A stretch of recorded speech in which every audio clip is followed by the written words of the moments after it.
नमस्कार दोस्तों, कैसे हैं आप लोग। उम्मीद है आप सभी अच्छे होंगे। उत्तर प्रदेश की राजनीति फिर से खौल रही है।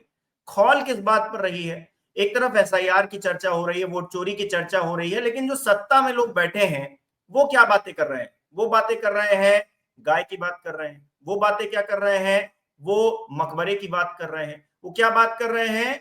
वो गांधी परिवार की बात कर रहे हैं। वो आपातकाल का जिक्र कर रहे हैं, नेहरू जी को याद कर रहे हैं। क्यों भाई? नेहरू जी को याद करने की क्या जरूरत पड़ गई?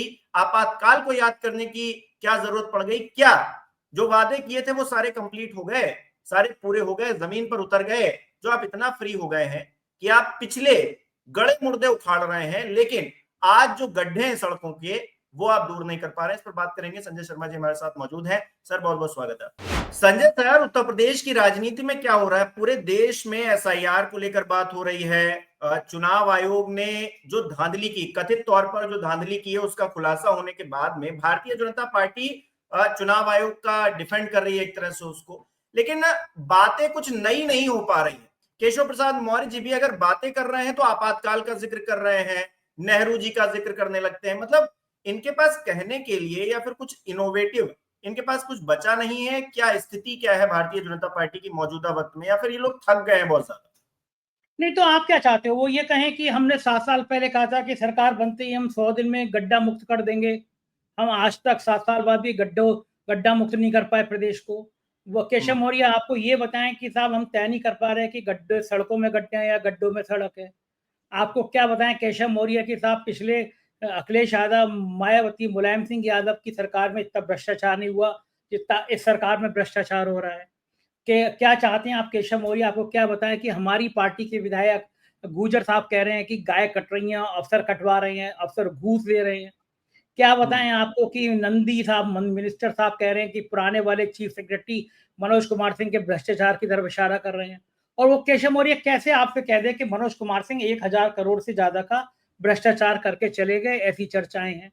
और केशव मौर्य आपसे कैसे कह दे कि जो मौजूदा चीफ सेक्रेटरी हैं एसपी गोयल, इनकी करोड़ों रुपए की, इनके खानदान की संपत्तियां अंसल में कैसी खरीदी गई, अमिताभ ठाकुर के पत्र का जवाब नहीं आया। या फिर कौन सी उपलब्धि बता दे जो उत्तर प्रदेश सरकार की हो। केवल कहानियों में हिंदू मुसलमान, गाय गंगा, पीपल, पाकिस्तान, इसके अलावा कौन सा मुद्दा बता दे? बताइए आप। क्या रोजगार के लिए बता दें, या ये कह दें कि वो जो बड़े बड़े मॉल हैं उनमें हमने गाय के दूध की जगह दारू की दुकानें खोल दी, हमने स्कूल बंद कर दिए, दारू के ठेके ज्यादा बोल दिए। असल में वैचारिक मुद्दे नहीं हैं, जमीन पे लेकर काम करने वाले मुद्दे नहीं हैं। तो ये बचाव बड़ा आसान है कि लोगों को कह दो कि अरे देखिए आप, उनकी अब्दुल की चूड़ी टाइट हो गई, मुल्ला ठीक हो गए।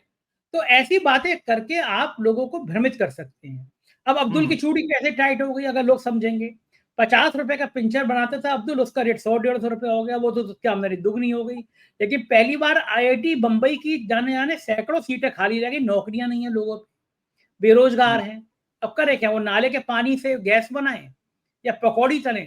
कौन सी बातें करे? तो फिर आप इमरजेंसी की बात ले आइए, नेहरू ले आइए। क्या नेहरू रोटी दे देंगे?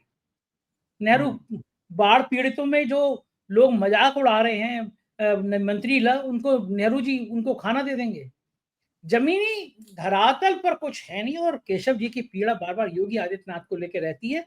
मोदी साहब को, शाह साहब को विचार करना चाहिए कि केशव मौर्य बढ़िया मुख्यमंत्री हो सकते हैं।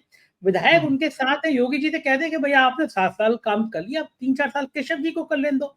ये जो आपस में सास बहू के रिश्ते हैं, मोदी के और केशव, योगी के और योगी के और केशव, कब तक इससे तो निजात मिल जाए।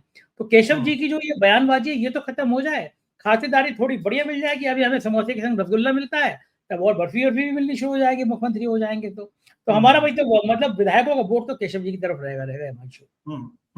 नहीं, ये दिक्कत सिर्फ केशव जी की नहीं है, ये भारतीय जनता पार्टी के 99% लोगों की दिक्कत है। उनसे अगर कोई सवाल पूछे, अभी एके शर्मा जी से, ऊर्जा मंत्री हैं, उनसे कोई बिजली के बारे में सवाल पूछेगा तो वो जय श्री राम कर देंगे। मतलब इस तरह के लोग हैं जो मुद्दे की बात नहीं कर रहे हैं। जो आप वादा करके आए हैं उन वादों पर ही आप खरे नहीं उतर पा रहे हैं। शिवपाल यादव जी ने कहा 15 अगस्त के दिन, उन्होंने कहा कि 9 साल में कितनी उपलब्धियां हैं आपकी, जरा गिनाइए। आप इधर उधर की बातें कर रहे हैं।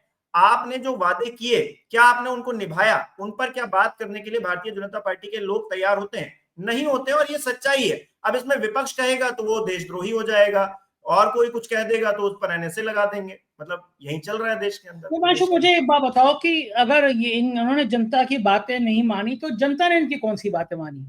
अयोध्या में इतना भव्य राम मंदिर बनवाया, सारे गुजरातियों को ठेका दिया, और अयोध्या को बिल्कुल भव्य बनाने की कसर छोड़ दी। सारे गुजरात के ठेकेदार आके जमीन खरीदने लगे, अमिताभ बच्चन फ्लैट की विज्ञापन करने लगे, तब भी अयोध्या वालों ने हरा दिया, अवधेश प्रसाद को जिता दिया। अब अगर वो जनता ही साथ नहीं देगी, अयोध्या हरा देगी, चित्रकूट हरा देगी, तो क्या करेंगे? फिर अब नौजवानों को यही तो रास्ता बचा है कि भाई देखो, उसके घर में इस रंग का झंडा बचा है, टंगा हुआ है, तुम उतार लो, तो गोली चल जाएगी तो हम फिर बाद में देख लेंगे, फिर कई लोग मर जाएंगे, मर जान दो। लेकिन इन सब के नेताओं के बच्चे विदेश में पढ़ेंगे, वहीं नौकरी करेंगे, विदेश में रहेंगे, नेता बड़े शान के साथ डालेंगे, और हमारे आपके बच्चों को ये बताएंगे कि चढ़ जा बेटा, झंडा उतार ले। अरे कावड़ लेके नहीं गया इस बार तू? अरे वहां एक मकबरा है फतेहपुर में, उसको तोड़ा नहीं तूने अभी तक। कभी किसी आईएएस का, किसी आईपीएस का, किसी मंत्री का, किसी मुख्यमंत्री का, किसी प्रधानमंत्री का कोई बेटा मकबरे तोड़ने गया है? कोई किसी घर पे झंडा उतारने गया है? किसके बच्चे जाएंगे? जिनके बच्चों को रोजगार नहीं है। आप फोटो देखिए फतेहपुर के मकबरा तो तोड़ रहे हैं, नौजवान हैं, उन्हें पता ही नहीं है भविष्य क्या हो रहा है। उन्हें चाहत होनी चाहिए नौकरी की, उन्हें चाहत किसकी? मकबरा तोड़ दो। ये जो दिमाग में जहर भर दिया ना, ये जहर बड़ा खतरनाक है। बड़ा समय लग जाएगा हिमांशु जहर को निकालने में। जो भारत की संस्कृति का ताना बाना था, जो हिंदू मुसलमान का प्यार मोहब्बत था, वो बहुत बुरी तरह से खत्म कर दिया गया है। और मैं ये मानता नहीं कि खत्म हो गया है, क्योंकि अगर खत्म हो जाता तो फिर ये 50% से ज्यादा वोट पाते, तो 32, 34, 35% वोट पाते। यानी 65% लोग इस जहरीली मानसिकता के खिलाफ है, इस नफरत के खिलाफ है। तभी तो ऐसा हो रहा है। और ये पीड़ा यही है कि क्यों ऐसा हो रहा है कि यार ये लोग नहीं मान रहे। दूसरा, अखिलेश यादव वो आग लगा दे रहे हैं, वो कह दे रहे हैं कि ये सरकार तो ऊंची जातियों की है। वो साबित भी कर दे रहे हैं कि पिछड़े दलितों मुसलमानों की जगह ही नहीं है कहीं पे, पिछड़ों पे दलितों पे लगातार अत्याचार हो रहा है। तो ये सब बातें तो आपको कहीं ना कहीं परेशान करेंगी ना करेंगी। तो फिर केशव मौर्य जी नेहरू याद करेंगे, आपातकाल याद करेंगे। अच्छा है ना कि वो नेहरू के बहाने सब चीजें छुप जाती है। नेहरू बाढ़ ले आए होंगे, नेहरू और खराब काम कराएंगे, नेहरू ने अस्पतालों की बिजली कटवा दी होगी जो मोमबत्ती से ऑपरेशन हो जाते हैं, नेहरू ने ही ऐसी व्यवस्था कर रखी होगी कि मुख्यमंत्री का इलाका गोरखपुर, आप सोचिए सैकड़ों करोड़ रुपए खर्च हुआ, वहां मेन होल में बच्ची गिर गई, मर गई बच्ची। लखनऊ में, उत्तर प्रदेश के राजधानी में, कहाँ पे वो सबसे बढ़िया नगर बना रहे थे प्रधानमंत्री जी, कुकरेल के नाले में बच्चे बह गए, मर गए। आप सोचो, जरा से पानी में बच्चे नालों में गिर के मर जा रहे हैं। ये है उत्तर प्रदेश, ये है विकास का प्रदेश। क्या क्या कटोगे तो कटोगे, ये मॉडल है विकास का। अच्छा, वैचारिक रूप से जी, वैचारिक रूप से जनता को भी तो कुंद कर दिया है ना, वो सोचने समझने की क्षमता ही नहीं है। अब देखिए, विधानसभा का सत्र चला, 24 घंटे लगातार सत्र चलाया गया। हमारे और आपके लिए क्या था? आखिरी दिन विधानसभा के 40% सैलरी बढ़ा दी, सब खुश हैं, मजे कर रहे हैं। 1,75,000 मिलती थी, अब 2.5 लाख मिलेगी। इस प्रदेश के कितने लोग ऐसे हैं, इस प्रदेश की बात कर रहा हूं, कितने लोग ऐसे हैं जो 2.5 लाख रुपए महीना कमाते हैं, या फिर 1 लाख रुपए भी कमाते हैं? लोगों के खाने के वांदे हैं। लोग जाइए सड़कों पर, जो चौराहे होते हैं उस पर लोग भीख मांगते घूमते हैं, और यहाँ 2.5 लाख रुपए सैलरी हो रही है, गलगल गंजे हो रहा है, मजे हो रहे हैं। हिमांशु, मेरे ऑफिस में इंजीनियरिंग एमबीए किए हुए लड़के 12,000 रुपए, 13,000 रुपए की नौकरी की मांगने आते हैं, सिफारिश लगाते हैं। दिल दहल जानता है मेरा देख करके, आपने इंजीनियरिंग करी, एमबीए की, 12-13,000 रुपए नौकरी निकलती हैं। हजार लाखों लोग फॉर्म भरते हैं, परीक्षाएं होती नहीं है, रद्द कर दी जाती हैं। बेरोजगारी का दर्द आप किसी से जाके पूछिए, आप 2.5 लाख कह रहे हैं। 9-9 हजार रुपए में आदमी एक टाइम का खाना खा के जिंदगी गुजर कर रहा है। 80 करोड़ लोगों को 2 वक्त का राशन दिया जा रहा है, खाने के पैसे नहीं है। उस प्रदेश में अय्याशी का ये आलम है कि विधायकों की सैलरी ध्वनि मत से पास कर दी जाती है। किसको बुरा लगता है? पैसा, विधायक निधि बढ़ गई, विधायक के तनख्वाह बढ़ गई, और हमारे आपके आम आदमी के हिस्से में क्या है? टैक्स पे टैक्स, उस पर भी टैक्स। तो मजे की बात ये, अमेरिका ने 50% टैरिफ कर दिया। अब आप कहोगे कि आम आदमी से क्या फर्क पड़ा? इसलिए क्योंकि जो इंडस्ट्रियलिस्ट हैं, जो वहां रोजगार करते थे, फैक्ट्री का माल बेचते थे, अगर नहीं बेच पाएंगे वो, तो वो फैक्ट्री बंद करेंगे, नौकरियां जाएंगी, माल महंगा होगा, तो असल में टैक्स तो हर आदमी पे पड़ा। माल किसने कमाया? रूस से तेल आया, जामनगर की रिफाइनरी में अंबानी की साफ हुआ और विदेशों में ही 80% चला गया। लाखों करोड़ रुपए कमा लिया अंबानी ने, और अंबानी ने देश को क्या दिया? नेटवर्क 18 जैसा एक जहरीला चैनल दिया जिसपे दिन भर बैठ के हिंदू मुसलमान के फसाद होते हैं। जिस देश ने अंबानी जैसे आदमी को सबसे बड़ा उद्योगपति बनाया, उस अंबानी ने बदले में नफरत की एक दुकान दे दी। यही सच है हिमांशु, यही कड़वा सच है। इसको झेलना पड़ेगा, लेकिन आप ये मान के चलो, ये जनता सब जानती है। लोकसभा चुनाव में जिस तरह पिटाई की गई है, जिस तरह जनता ने संविधान के नाम पर आके वोट दिया है, ये जनता एक बार फिर खड़ी होगी और जनता बताएगी कि जब आवाज आती है कि सिंहासन खाली करो, जनता आती है, तो वाकई में बड़े से बड़े तानाशाहों के सिंहासन हिल जाया करते हैं।